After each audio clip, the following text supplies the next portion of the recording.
So here's how to find my reset password of WhatsApp. First of all, you need to open up your WhatsApp application on your phone. So I will open WhatsApp. Once you're in your WhatsApp, tap on Settings on the bottom right corner. So once you're in the settings, you need to tap on Chats right here. After going to Chats, you will see all the options available related to chats. From here, you need to tap on this option that says Chat Backup. Once you're in Chat Backup, you will get to see all your backup information. At the top, you will see your last backup.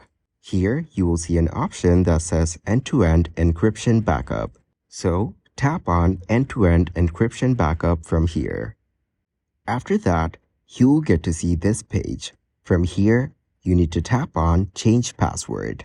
So that is the only way you can find your reset password of WhatsApp. Please subscribe to the channel and like the video if this helps you out.